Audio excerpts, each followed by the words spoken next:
Assalamu alaikum and good afternoon to all dear friends. Thanks for feedback of past many hours and thanks for raising huge concerns.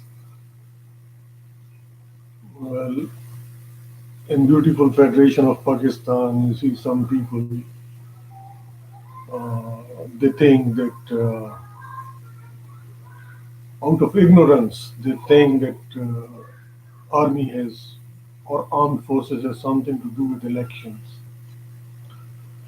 Well, politicians, elected government, when issues order that army is uh, directed to provide security during elections, uh, then armed forces they do their job,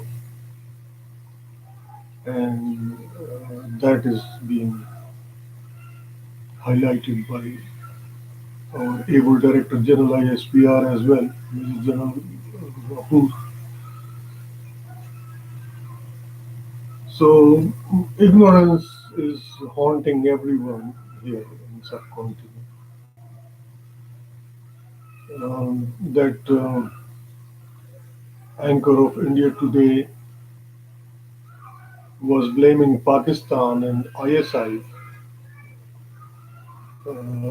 and was of the view that in Kartarpur corridor there is a trap for Indians. Well, that was a goodwill gesture of peace from Pakistani side, and in respect for religious sentiments of Sikh community, Pakistan has opened that corridor so that Sikhs can come and can pay homage to their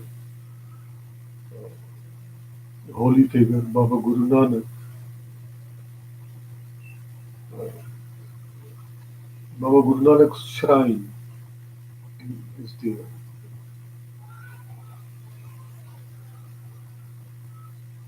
So these are all baseless allegations, and some awareness is there. Yesterday, Indian police in Delhi, they were on strike,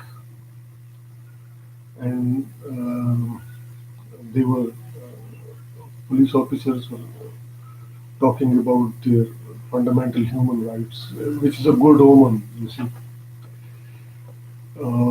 they were being manhandled and were beaten up by lawyers, and they were agitating.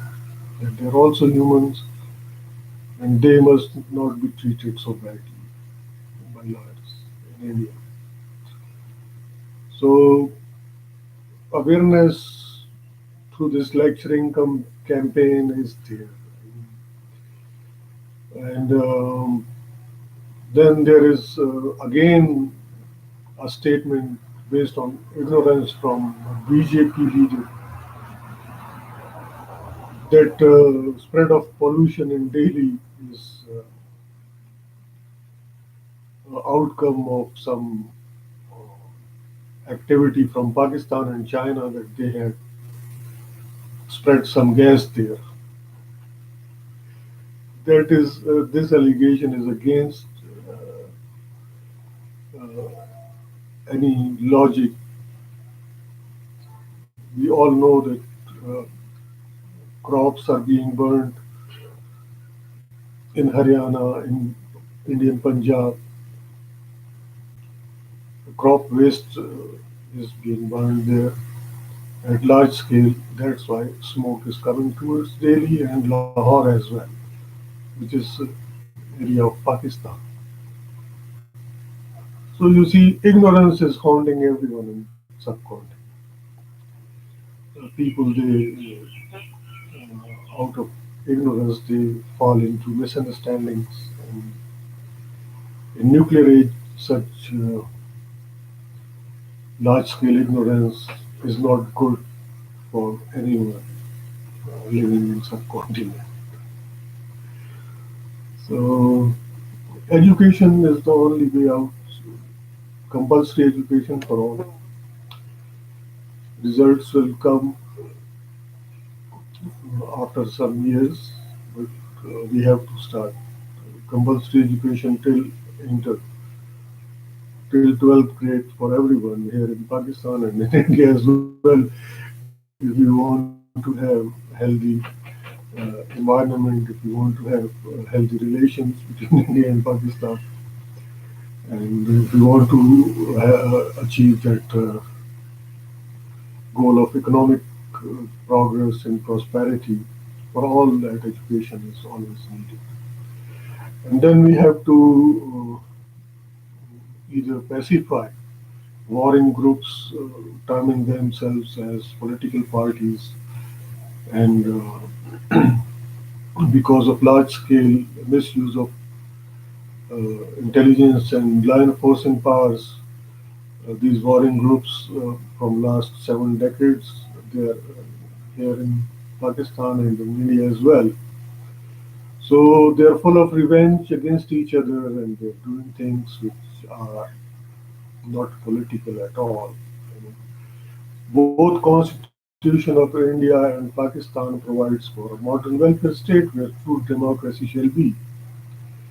And these warring groups, calling themselves as political parties, they term their dictatorship as democracy, and they take advantage of prevailing ignorance among the masses because people cannot differentiate between democracy and dictatorship.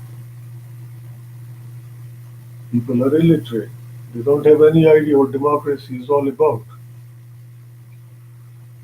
So, uh, once again, I will say to all those who are blaming Pakistan armed forces uh, for their role in elections, I will again clarify that not only Pakistan armed forces but all the institutions, they act when they are being directed by elected government here in Pakistan. So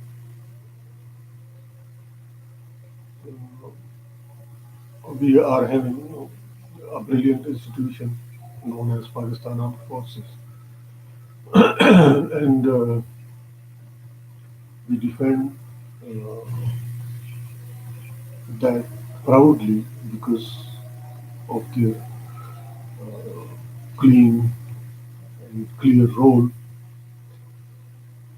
uh, in saving lives of people of Pakistan by confronting enemies at borders, and they also come forward whenever they are called uh, to deal situations within Pakistan.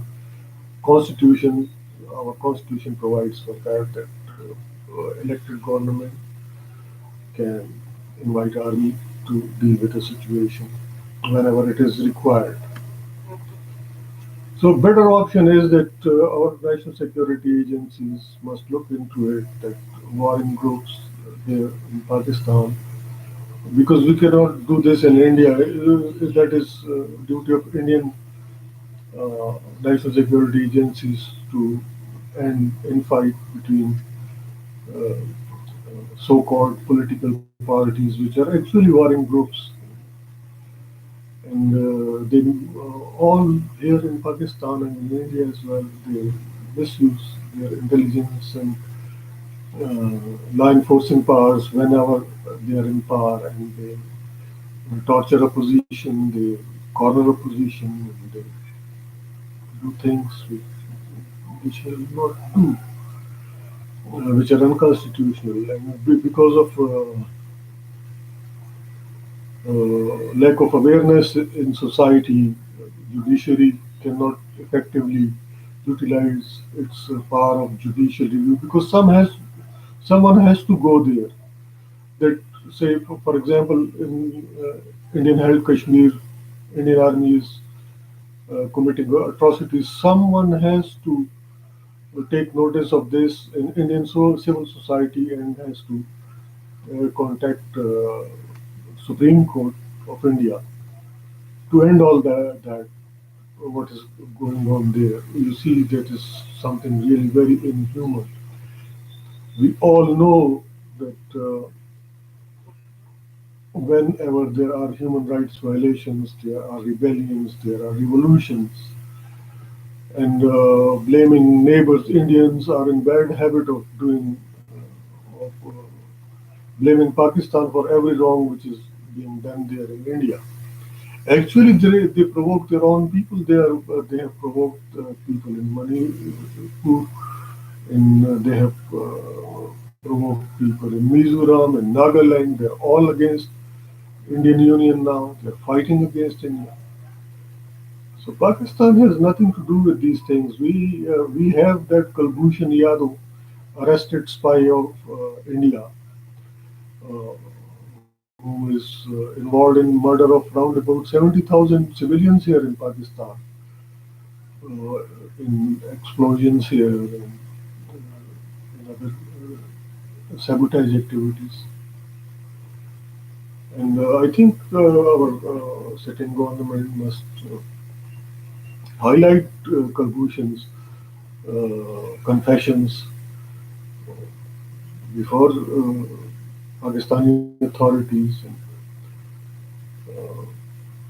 real face of Indian warring groups. I mean, I don't consider them political parties. I mean, they just fetch votes on basis of hate. Now, in Maharashtra, India has that BJP has won 105 seats, and prior to that, it had started action against Muslims in Jammu and Kashmir.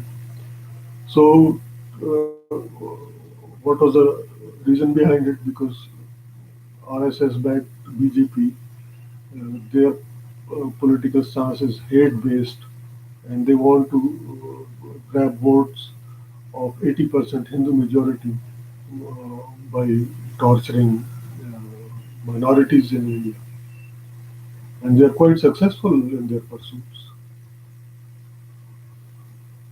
So, violations on line of control with Pakistan, ceasefire violations are very common. And they are doing, these warring groups of India are doing all this in nuclear age. So, and there is another tragedy in India, in Maharashtra. During past 4 days, 10 farmers have committed suicide. So you see, fascist face of India is naked before the world, and Indian media is highlighting that. And they don't care about it. There is no issue raised in Indian Parliament, no cover, no welfare measures are being taken uh, to improve the lot of farmers in India. So, situation is that within Indian Union, warring groups known as political parties, they have taken over since long, and they are involved in atrocities against their own people. And when people rise against them, they blame Pakistan for it. The situation is improving here in Pakistan with the arrival of a new political party, PTI. There is a hope that those parties, traditional parties which were involved in politics of revenge against each other, they will be pacified finally, and government PTI will take prompt measures to change their mindset and to bring in quality politicians in politics, not only in their own ranks, but will create an environment in which only quality politicians in a position can only survive in politics in larger national interest. So I wish all the best to all of you and good luck as well.